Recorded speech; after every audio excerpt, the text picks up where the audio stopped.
아멘. 이 예배 시간에도 하나님의 임재하심을 경험하셔서 예배에 기쁨과 감격이 있기를 주의 이름으로 축복드립니다. 오늘 말씀의 제목은 성령님의 인도함을 받으십시오라는 제목을 가지고 우리 하나님 말씀을 보도록 하겠습니다. 우리가 어떤 다양한 의견을 갖고 있다고 해도 최종적으로 우리가 어떤 사람의 의견을 따른다는 것은 그만큼 그 사람에 대해서 권위를 존중하고 신뢰하기 때문입니다. 우리가 잘 알다시피 남아프리카 공화국의 초대 대통령이었던 만델라 대통령, 그는 흑인 차별에 대해서 부당함을 이야기하다가 자그마치 27년이라는 기간 동안 감옥 생활을 하지 않았습니까? 참 27년이라는 것은 상상을 초월하는 그러한 시간입니다. 얼마나 분노와 한이 있겠습니까? 일반적으로. 그런데 그가 대통령이 되었을 때에 모든 사람들이 예측을 벗어나는 용서를 공개적으로 구하는, 잘못을 시인하고 용서를 구하는 자는 다 사면해 주는 그런 정책을 펴서 그 안에 내분이 없었습니다. 사실 흑인들 입장에서 갖은 악행을 그들에게 저질렀기 때문에 그렇게 쉽게 용서한다는 것에 대해서 반대하는 의견도 있지 않았겠습니까? 그렇지만 그를 신뢰했기 때문에 그의 결정을 따라서 그렇게 나갔습니다. 내 생각과 감정과 다르지만 이렇게 상대방을 신뢰하게 되면 그 사람의 생각을 나의 생각으로 삼으려 하고 또 그 사람의 결정을 따르려 합니다. 그래서 우리가 하나님을 신뢰할 때에 오직 하나님의 뜻에 따라 순종하는 것입니다. 그래서 우리가 약하다는 뜻이 아닙니다. 지혜가 없다는 뜻이 아닙니다. 그만큼 우리에게서는 절대적으로 신뢰할 만한 분이 계시다는 것을 말씀하고 있는 것입니다. 그래서 믿는 자에게 있어서 최종적인 결정은 누가 해야 합니까? 내가 아니라 우리가 신뢰하는 하나님이 하셔야 합니다. 15장, 우리 계속해서 15장 말씀을 쭉 읽었는데요. 그 말씀의 핵심이 이거였죠. 구원은 사람의 어떠한 행위나 공로에 있는 것이 아니라 은혜로 주어지는 것이다. 은혜로 주어진 것이라는 것을 계속해서 강조했습니다. 이 예루살렘 회의에서 많은 논란이 있었죠. 왜냐하면 이방인들도 구원을 받았다고 하지만 그들에게도 모세의 율법을 지켜야 된다. 이것이 일반적인 유대인들의 생각이었습니다. 오늘날도 마찬가지로 뭔가 선을 행해야 되지 않느냐 이렇게 이야기할 수 있는데, 그러나 그 안에서 여러 가지 결론이 뭐였습니까? 그것은 구원을 얻기 위한 조건이 아니다.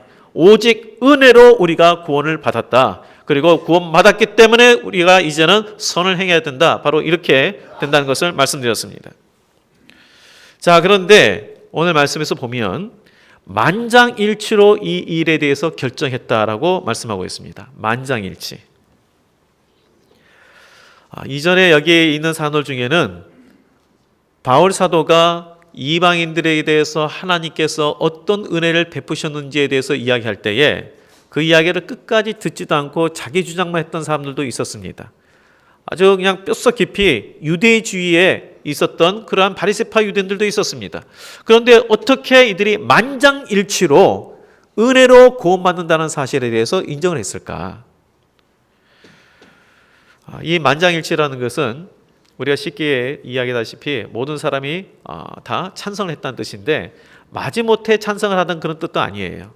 여기에 나오는 이 만장일치라는 단어는 어디에 또 나오냐면 예수님께서 승천하신 이후에 120명의 제자들이 그들이 마가의 다락방에서 기도할 때에 성경 말씀 보면 마음을 같이하여 기도에 힘썼다 되어 있습니다. 바로 이 만장일치라는 게 그거예요. 마음을 같이 했다는 거예요. 마음을 같이 했다. 그냥 마지못해 찬성했다는 뜻이 아니에요. 마음을 다 같이 해서 찬성했다는 것입니다. 이방인의 구원에 대해서 이전에는 그들이 가지고 있던 생각이 달랐지만 이제 이들의 마음이 하나가 돼서 오직 성령께서 은혜로 우리에게 구원을 주셨다는 것을 인정했다는 것이죠. 자, 여기서 중요한 것은요, 이들이 다 같이 마음을 같이 하여 찬성했다는 것도 중요하지만 바로 그 결정에 성령께서 역사하셨다는 것이 중요합니다. 우리 28절 말씀을 우리 다시 한번 읽어보도록 하겠습니다. 28절 말씀. 자, 시작. 성령과 우리는 이 요긴한 것들 외에는 아무 짐도 너에게 지우지 아니하는 것이 옳은 줄 알았노니. 여기 보면 시작이 어떻게 되어 있습니까? 성령과 우리는 이렇게 되어 있어요. 그냥 우리는 이 여기란 것들 외에 이렇게 이야기해도 전혀 손색이 없는데 성령과 우리는 하면서 성령님을 앞세웠어요. 이 중요한 사항에 대해서 결정하는 주체가 우리가 아니라는 거예요. 이 결정의 주체는 우리가 아니라 누구예요? 성령님이다. 성령님과 우리. 성령님께서 절대적인 역할을 했기 때문에 성령님을 앞세웠어요. 성령님과 우리는 이것이 옳은 줄 알았다. 이게 바로 초대 교회에 있어서 가장 큰 특징이요. 이 바로 믿음이에요. 사람들이 여러 가지 그들이 가지고 있는 배경이 있습니다. 문화적 차이도 있습니다. 생각이 다릅니다. 그렇지만 결정은 자신들의 의견이 아니라 성령님의 의견에 따른다는 거예요. 이 회의에 있어서 큰 영향을 끼쳤던 사람은 예수님의 수제자였던 베드로, 그리고 예수님의 육신의 형제인 야고보입니다. 이거 참 큰 영향을 끼쳤어요. 그렇지만 이 두 사람이 결정을 내린 거 아닙니다. 그것에 모인 모든 사람들이 결정으로 된 거 아니에요. 이 결정은 성령님께서 하신 거예요. 모든 사람이 한 마음을 품도록, 한 마음이 되도록 하신 것은 성령님의 인도하심이요 역사입니다.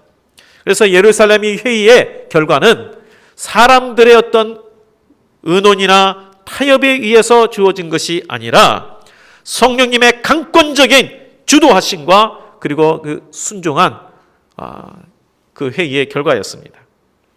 그래서 28절의 주어가 성령님과 우리예요. 성령님과 우리. 자, 이 마찬가지로 이 말씀을 통해서 나의 삶, 우리의 삶, 우리 가정, 우리 교회, 우리 사우터, 거기에 주체가 누가 되어야 됩니까? 나와 우리가 아니라 성령님과 나, 성령님과 우리가 되어야 돼요. 네. 교회의 주인은 우리가 아닙니다. 이거 잘 기억하셔야 돼요. 교회의 주인은 우리가 아니에요. 예수님께서 뭐라고 말씀하냐면 내 교회를 세우리라 그랬어요. 교회의 주체는, 주인은 하나님이시고 예수님이세요. 그래서 철저히 우리는 하나님의 뜻에 순종함으로 나갈 때 그게 교회다운 교회예요. 예루살렘 교회는 성령님의 결정에 그래서 즉각적으로 순종했어요. 이전에는 많은 의견들이 있었지만 내 생각에는 도저히 아닌 것 같았지만 성령께서 그렇게 말씀하시니까 순종하고 즉각적으로, 그래서 형제 중에 인도자인 유다와 실라를 이 안디옥에 보냈습니다. 여기에 인도자라고 되어 있는데 이 인도자라는 단어는요, 지배력, 영향력을 행사하는 사람, 이런 뜻이에요. 영향력을 행사하는 사람. 그러니까 사도처럼 이 예루살렘 교회에 영향력을 끼치는 사람인 유다와 실라를 보내기로 했다는 것입니다. 이처럼 영향력 있는 사람을 바로 이 안디옥 교회에 보낸다는 것은 이제 이방 선교에 대해서 성령님의 뜻에 온전히 순종하고 관심을 나타내 준다는 것을 보여주고 있습니다. 그리고 이방인들에게 보내는 편지 내용에서도 그러한 자세를 알 수가 있는데요. 오늘 말씀 가운데에 우리 같이 한번 23절 말씀을 한번 읽어볼까요? 23절 말씀을 자 같이 읽겠습니다. 그 편에 편지를 붙여 이르되 사도와 장로된 형제들은 안디옥과 수리아와 길리가에 있는 이방인 형제들에게 문안하노라. 여기에 보시면 이 이방인 형제들이다라는 이 말을 씁니다. 지금은 사도와 장로된 형제들은 이방인 형제들에게, 이전에는 예수를 믿어도요 유대인들에 대해서 마음들이 열리지 못했어요. 내가 가지고 있는 생각들을 내려놓지 못했어요. 그런데 지금 현재 이 사도들은 어떤 자들입니까? 예수님의 제자들입니다. 예수님의 그 모습을 직접 보고 말씀을 직접 들었던 자들입니다. 특별한 은혜를 받은 자들이에요. 그런데 이 사도들이 이방인들에게 너희들은 형제도 우리도 형제다. 우리는 사도다라는 것을 막 강조한 게 아니라 우리도 사도라고 부름받지만 형제다. 너희들도 형제다. 예수 안에서 우리는 형제다라는 거예요. 그것은 인종을 벗어나서, 국적을 벗어나서 믿음 안에서는 우리 다 형제다. 지금 우리가 지금 생각할 때는 이게 뭐 당연한 것처럼 여기지만 그 당시에 이 부분은 대단한 거예요. 이전까지는 유대 밖의 사람들, 이방인들에 대해서는 구원이 없다고 생각했던 사람들이에요. 그런데 너나 나나 신분과 국적과 인종에 상관없이 형제라는 거예요. 유대주의를 완전히 벗어난 것을 볼 수가 있습니다. 이처럼 우리가 성령의 인도함을 받을 때에 나의 어떤 생각들, 내가 가지고 있는 것들을 내려놓을 수가 있습니다. 그래서 우리가 다시 한번 생각해 봐야 돼요. 이 말씀을 통해서 나에게 있어서, 그렇죠? 각자 저부터 시작해서 우리 나에게 있어서 신앙적이든 일상적인 삶에 있었든 간에 어떤 결정을 할 때에 성령님의 의견이 얼마나 반영되고 있는가, 이걸 한번 생각해 보십시오. 우리가 어떤 결정을 내릴 때에 성령님의 의견이 얼마나 반영되고 있습니까? 또 교회 내에서 우리가 모든 회의에 있어서 성령님의 의견이 얼마나 반영되고 있습니까? 우리가 어떤 회의 안건에 대해서 최소한 그 주간 그 부분을 가지고 기도하고 참여한다면 좀 더 우리가 성령님의 의견을 더 반영할 수 있겠죠. 그러나 우리가 그거 없이 그 자리에 와서 우리의 생각대로 이야기한다면 그것은 성령님이 아니라 우리의 생각대로 결정되기 쉽습니다. 이는 가정과 직장에서도 마찬가지입니다. 사도행전을 다른 말로 성령행전이라 이렇게 이야기합니다. 그것은 사도와 믿는 자들이 성령님의 인도함에 따라서 성령님의 말씀에 따라 행했던 일들을 기록한 글이기 때문에 사도행전이라 말하기도 하지만 성령행전이다 이렇게 이야기도 하는 것입니다. 그래서 이 말씀을 듣고 우리가 무엇을 깨달아야 합니까? 다시 한번 성령님의 음성을 듣고 그분의 인도함을 받는 삶이 되도록 결단하고 힘써야 한다는 것이에요. 그래서 우리가 하나님께 기도하는 거죠. 하나님, 내 생각 가운데에 하나님의 생각을 주시옵소서. 내 생각이 하나님의 생각이 되도록 성령께서 나를 주관하여 주옵소서. 그렇다면 우리가 어떻게 성령님의 생각을 깨닫고 인도함을 받겠습니까? 자, 우리가 성령의 인도함을 받아야 된다는 것에 대해서 우리가 머리로는 아는데, 그러면 어떻게 우리가 성령의 인도함을 받아야 되는가? 근데 우리가 마치 이거 똑같아요. 영어 잘하려면 어떻게 됩니까? 그러는데 다른 게 없어요. 현장에 부딪히면 영어를 잘하게 돼요. 그렇죠? 그런데 우리가 계속해서 교회에서 이야기하는 부분이 그겁니다. 어떻게 성령의 인도함을 받을 것인가? 그것은요, 내 머리에 무엇으로 채우느냐에 따라 달라지는 거예요. 참 음악에 대해서 열정을 가진 사람들은요, 머리에 예를 들어서 뭐 클래식이든 아니면 일반적인 그 요즘에 나온 현대 음악이든 간에 거기에 머리에 가득 채운 사람들은요, 오직 그 생각밖에 없어요. 그래서 어떻게 하면 이 부분 나갈까? 그래서 막 그 노래를 위해서 어떨 때는 휴학도 하는 그런 학생도 있고요. 또 머리에 어떤 그림에 대해서 가득 찬 사람은 어떻게 하면 이 그림을 어떻게 할 것인가 하면서 그거에 아주 생각하고, 돈으로 머리에 가득 찬 사람은 어떻게 해서 돈 벌 것인가 이 생각을 할 것이에요.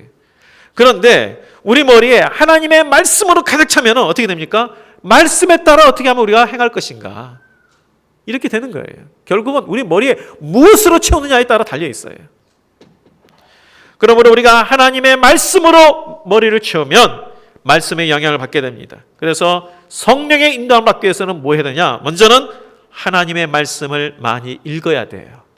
많이 읽어야 되고 그 다음에 묵상해야 돼요. 그것이 성령님의 음성을 듣고 인도함을 받는 길입니다. 우리가 종종 성령님께서 어디 계실까? 하나님의 나 함께 계시나? 무슨 뜻인지 모르겠다. 그건 출발에 뭐가 문제 있어요. 뭐가 문제 있습니까? 하나님의 말씀으로 내 머리를 안 채워서 그래요. 우리에게 주신 이 성경 말씀을 우리가 가까이 하지 않기 때문이에요. 그리고 두 번째는 우리가 성령의 인도함을 받기 위해서는 하나님의 말씀으로 우리의 머리를 채워야 되고요. 두 번째는 기도해야 돼요. 이기적으로 잘못된 기도는 아무리 기도해도 그 신앙에 별로 도움이 안 되지만, 정말 이 기도하는 자는요, 성령님의 생각이 머뭅니다. 그 사람이 머물어요. 우리가 이 누구에게 조언을 구할 때에 보통 어떤 사람에게 구합니까? 아무래도 인생의 경험이 많은 분들, 또는 학식이 뛰어난 사람, 또 그 분야의 전문가, 이분들에게 우리가 조언을 구하지 않습니까? 근데 일반적으로 맞아요. 근데 저는 그것만 구해서는 부족하다고 봐요. 정말 하나님 앞에 조언을 구하는 게 가장 중요하고요. 근데 내가 아직 하나님의 음성에 기울이는 것이 좀 힘들다 그러면 하나님 말씀을 가까이 하고 기도하는 사람에게 조언을 구하세요. 그건 직분과 상관없어요. 만약 목사가 하나님 말씀 가까이 안 한다면 그 조언은 별로 의미가 없어요. 어떤 직분이든 간에 하나님의 말씀을 가까이 하고 기도하는 자에게는 하나님의 메시지가 있어요. 그래서 우리가 조언을 단순하게 어떤 분야의 전문가라든가 연론이 많은 사람 여기에만 구하는 게 아니에요. 정말 우리가 하나님 말씀을 가까이 하는 자를 통해서 하나님 메시지가 머무는 자를 통해서 구하는 것도 필요해요. 우리의 결정이, 나의 결정이 성령님의 결정이 되도록 우리가 힘써야 합니다. 그러기 위해서는 다시 한번 하나님, 내가 하나님의 말씀을 내 머리에 채우게 해주시고 그리고 참으로 하나님의 음성 듣기 위해 기도하는 자가 되게 해 주옵소서. 봉사 많이 하는 것도 중요하고 많이 또 우리가 배우는 것도 중요하고 사회적 경험 쌓는 것도 중요하지만 그것이 내 결정을 성령님의 결정으로 만들어주지는 못합니다. 교회가 교회답게 움직이는 것은 좋은 프로그램에 있는 것이 아닙니다. 성령님의 결정에 의해서 이루어지는 교회가 될 때에 좋은 교회가 되는 것입니다. 성령님이 인도하는 교회가 될 때에 좋은 교회가 되는 것입니다. 그래서 우리 모든 성도님들이 성령님과 동행하고 성령님의 인도함을 받는 삶이 되시기를 주의 이름으로 축복드립니다. 네. 그리고 이 본문의 말씀은요, 또 하나님의 자녀다운 삶을 살라고 우리에게 말씀하고 있어요. 29절 말씀을 같이 읽어보도록 하겠습니다. 29절 말씀. 자, 시작. 우상의 제물과 피와 목매어 죽인 것과 음행을 멀리할지니라. 이에 스스로 상가면 잘되리라. 평안함을 원하노라 하였더라. 자, 어떠한 많은 율법 이것을 행할 필요는 없다. 그러나 우리에게 있어서 하나님을 섬긴 데 있어서 걸림돌이 되는 것은 그건 제거해야 된다. 근데 그 당시에 이방인들에 있어서 하나님을 섬긴 데 걸림돌이 된 게 뭐냐면 바로 우상 문화였어요. 이들이 살았던 곳은 우상 문화가 판치는 곳이기 때문에 그래서 우상의 제물과 또 그 당시에 우상을 섬김에 있어서 음행과 많이 연결되어 있었기 때문에 이 부분은 너희들이 조심해야 된다. 왜냐하면 이전으로 다시 돌아갈 수 있는 유혹거리에 대해서는 너희들이 단호하게 그것은 제거해야 된다. 하나님의 자녀다운 삶을 위해서는 이것 제거해야 된다라고 말씀하고 있습니다. 우리가 선을 행해서 구원받은 것이 아니라 은혜로 구원받았다고 그랬죠. 그래서 우리가 정말 은혜를 깊이 깨달으면 하나님의 자녀가 되면 그 다음부터는 어떻게 됩니까? 하나님의 자녀다운 삶을 살려고 힘쓰게 됩니다. 바로 하나님의 자녀다운 신분에 맞는 삶을 살려고 그래요. 군대에 가면은 민간인의 사회인으로서의 살았던 것들을 막 자꾸 이제 막 그 훈련을 통해서 그 문화에 적응하도록 합니다. 그러니까 이 사회인과 군인의 문화가 틀려요. 군대 문화와 사회 문화가 틀리잖아요. 모르시는 우리 그 여자 성도님들 얘기한다면 군대에서는 지시와 명령을 통해서 많이 움직이는 곳이라면 그래도 사회는 그래도 어느 정도 자율적인 것과 선택이라는 것들이 더 많잖아요. 그래서 재밌는 이야기가요. 요즘에 이제 하도 이렇게 그 군인들의 사기가 꺾이니까 어느 부대에서 이제 이런 이야기 해줬다는 거예요. 이 여자들에 있어서 신랑감 이게 조사를 했더니 군인이 2위로 올랐다는 거예요. 2위로. 그래서 막 그 군인들이 너무 사기가 충천해가지고 너무 좀 환호를 했어요. 그래서 그럼 1위가 누굽니까? 라고 했더니 1위는 민간인이다 그러더라고요. 그만큼 이 사회 문화와 군대 문화가 다르다는 것을 이야기하는 건데, 그렇죠? 지금 10대 문화와 우리 어른 세대 문화가 달라요. 저는 완전히 선교적 관점을 봐야 되더라고요. 모든 문화가 너무 달라요. 자, 예수 안의 문화와 그래서 이 세상 예수 밖의 문화가 다릅니다. 그래서 우리가 예수님을 인격적으로 만나고 하나님의 자녀가 되었을 때에 이전의 문화에 있는 것들 중에 예수님의 문화와 맞지 않은 것들은 우리가 제거해야 돼요. 그렇게 이전의 삶을 지속할 수 없습니다. 그러나 하나님의 자녀답게 살아가기 위해서 필요한 부분이에요. 근데 이게 최소한 부분을 말하는 거예요. 근데 우리가 예수님을 인격적으로 만나면, 정말 깊이 하나님의 은혜를 깨달으면 이 부분들을 우리가 이길 수 있는 힘이 생겨요. 대표적으로 사도 바울이죠. 25절 이하에 보면 사도 바울에 대해서 이 사도들이, 이 예수님의 제자인 사도들이 어떻게 평가했는지를 나오고 있는데, 제가 25절 26절 말씀 잠깐 읽겠습니다. 사람을 택하여 우리 주 예수 그리스도의 이름을 위하여 생명을 아끼지 아니하는 자인 우리가 사랑하는 바나바와 바울, 이렇게 말합니다. 참 수식어가 길죠. 뭐라고 했습니까? 예수님의 이름을 위하여 생명을 아끼지 아니하는 자, 우리가 사랑하는 자, 이렇게 말하고 있어요. 십수년 전에는 사도 바울이 사울이었을 때는 어땠습니까? 그가 예수님을 믿는 자들을 오히려 잡으려고 살기가 등등 해가지고 외국으로 나갔던 자입니다. 그런데 지금 어떤 사회가 됐습니까? 사도들에게 인정을 받았어요. 예수님의 이름을 위하여 생명을 거는 자요, 우리가 또한 사랑하는 자다. 평가가 완전히 바뀌었잖아요. 어떻게 이렇게 됐습니까? 어떻게 이렇게 삶이 변했습니까? 어떻게 이렇게 평가가 변했습니까? 예수님을 인격적으로 만났기 때문에, 그 예수님의 은혜를 깊이 깨달았기 때문에, 그래서 그의 삶이 변한 거예요. 바로 은혜가 우리의 삶과 우리의 삶의 목적을 바꿉니다. 그래서 필요한 것은 하나님의 은혜에 주어진 것을 깊이 깨닫는 게 중요해요. 그래서 예수님의 이름을 위해 목숨을 바치는 그러한 자세까지 가게 된 겁니다. 근데 여기서 좀 약간 이 말씀에 귀 기울여야 될 것은, 아니 예수를 위하여 목숨을 건 자다 해도 아주 자연스러울 것 같은데 조금 부자연스럽게 예수님의 이름을 위하여라면 이름을 더 넣었죠. 그렇죠? 예수님을 위하여 해도 될 텐데 예수님의 이름을 위하여 목숨을 걸었다. 그 이름이라는 것은 그 당시에 이 단순한 명칭을 넘어서서 이 이름을 지닌 당사자의 정체성과 전 인격을 나타냅니다. 그래서 예수님의 이름이다라는 것을 말할 때에 하나님의 아들로서 그분의 우리를 위해서 십자가를 지시까지 사랑하심과 또 부활하심과 승천을 통해서 하나님의 아들로 능력 인정받은 것, 이 모든 것들을 포함하고 있어요.